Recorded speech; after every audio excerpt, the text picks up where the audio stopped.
Hey, it's Carla from Creative Love Affair, and I'm here today with the Emerald Creek Craft Supplies blog, and we're having a fun blog hop featuring Emerald Creek products as well as Seth Apter's paper artsy paints and Eileen Hull's cool Sizzix dies. I have the Eileen Hull Wrap Journal, and it's die cut out of some mat board, and you just saw the really beautiful Seth Apter paints there, and I have those four colors that you saw.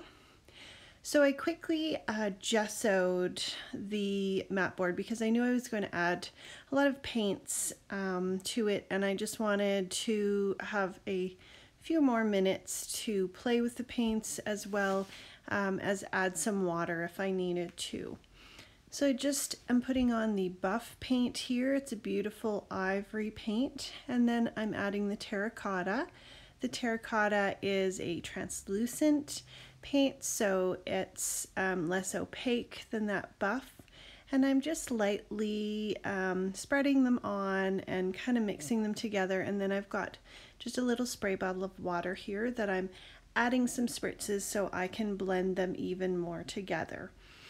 And the mat board holds up very well to the added water and the added paint.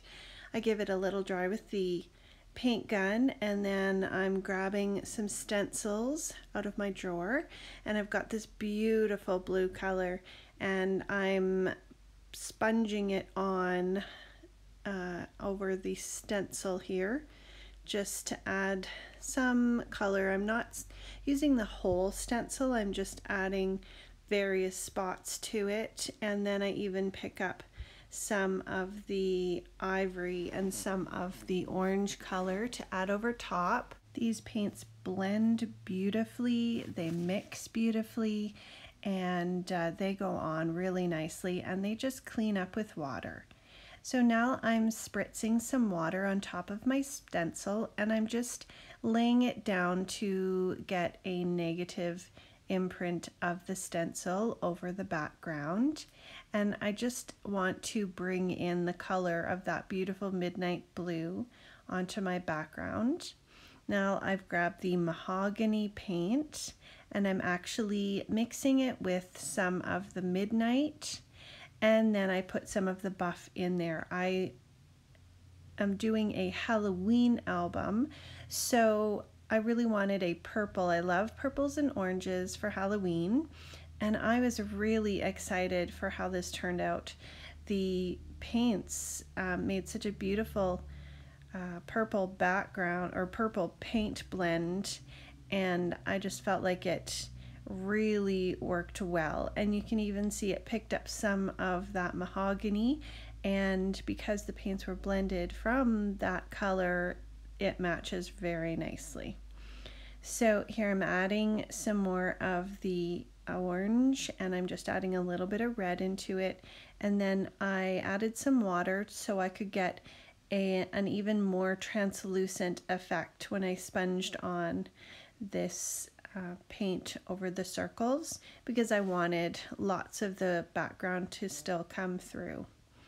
So just sponging it lightly. It's just a makeup sponge that I'm using, and then using that negative imprint again after I misted it with water, just to get a really great background, get all those colors on there.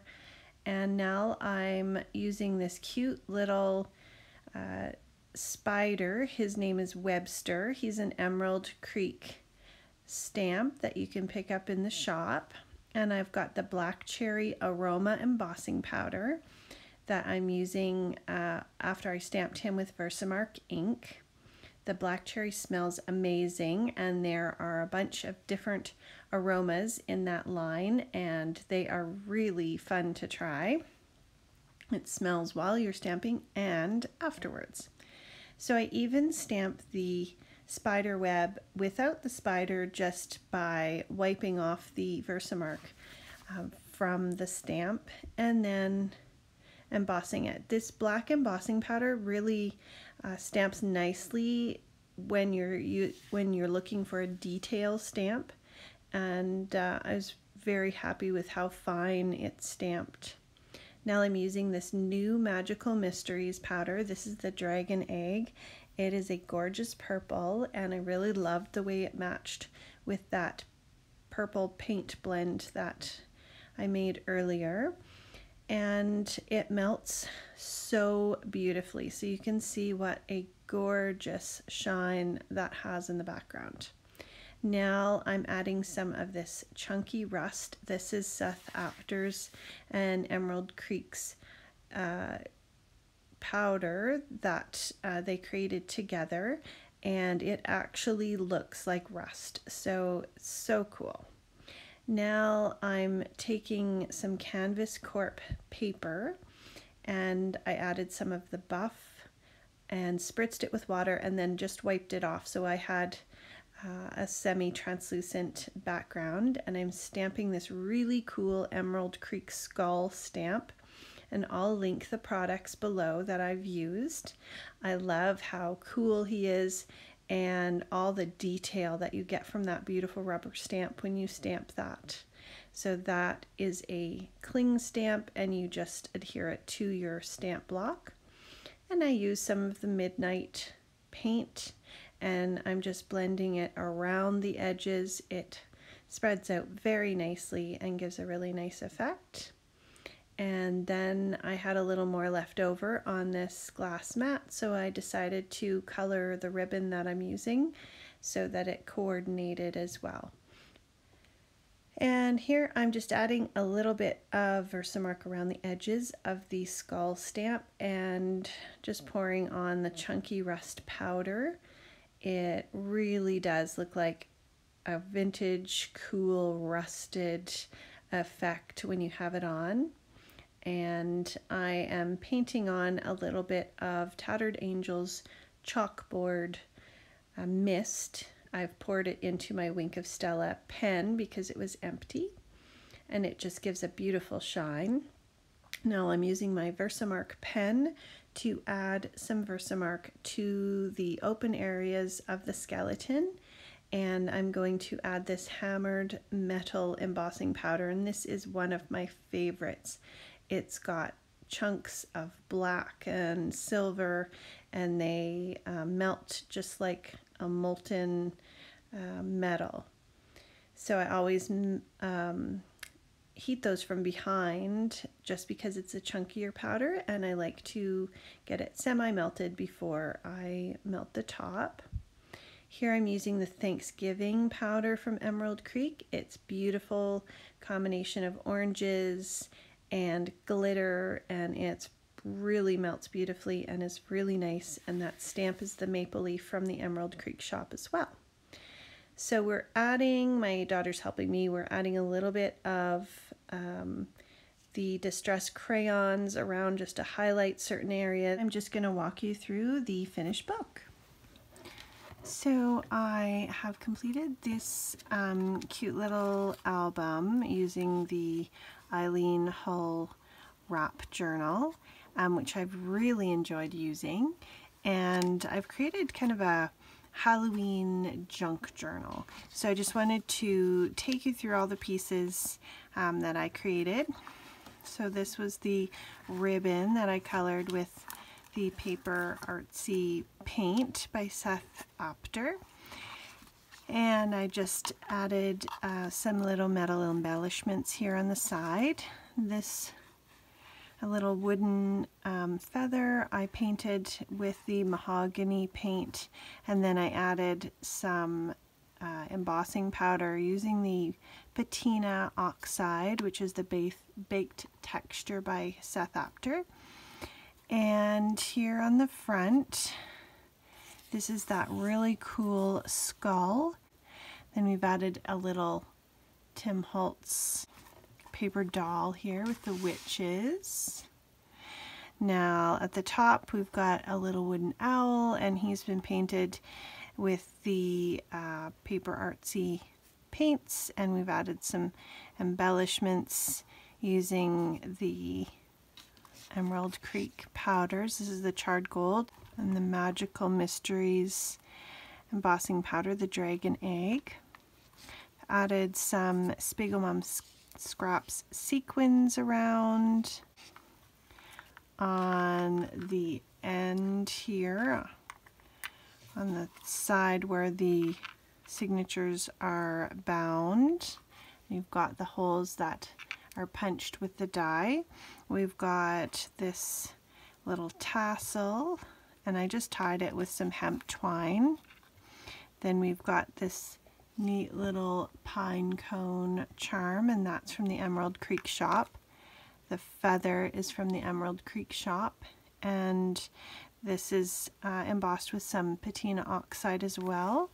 Then we've got this neat little skeleton that I found in my Halloween stash, and he was black, and I just added some of the buff paint to him. So they're just all kind of hanging off there. Then on the back, I've added a little sticker here, some more sequins. I like this little, it's a little outhouse stamp, but it looks really spooky, and so I thought it was good for Halloween. So then when you open it up, we've got on the front cover, I added 7 Gypsies paper with a sticker on it. This is an older line, Wicked Gypsy maybe. It's an older line that they had. And then this one is the craft tags, Halloween tags, and that's from Canvas Corp. And then I just put some yarn in there. Then I made 4 little books, and I cut the papers at 6.5 wide by 5 long, and I folded those in half. I've got 4 papers folded in half, and that includes the cover, and the cover is a Tim Holtz cardstock, so it's a little thicker than this paper, which is that older 7 Gypsies line. And then this is the Canvas Corp craft tags. And so I've just rounded the corners and I've inked them. I lined them up to match these holes. And I just put a piece of string through them and attached them onto there. So here's a look through all the pages of those little books. I used 3 different 12 by 12 papers that I cut up to make the booklets, and I featured some of the main photos in the center of each book so that you get the full effect there. And I just added there's some jelly bean soup papers and ephemera, and there's some stickers in there, and I'll go ahead and fill it with some more Halloween junk journal items. And then this is on the back cover, and you can see I actually used the Tim Holtz cardstock inside, and I Mod Podged it to it, and I tore off some of the edges, and I used some of the Seth Apter paint, just mixed together a few of the colors to create a darker color. And then this is the back cover, and I added one of the little Tim Holtz paper dolls. So I love the way that it looks really old and vintagey and kind of creepy, and it just folds up like that. I have lots of room to add lots of embellishments and junk, and I love how this turned out. So thanks so much for stopping by, and I hope you have an awesome day. Be sure to check out the link below to head over to the blog and see what everyone has come up with for this amazing blog hop, and get some fun ideas to use some Seth Apter and Eileen Hull and Emerald Creek products.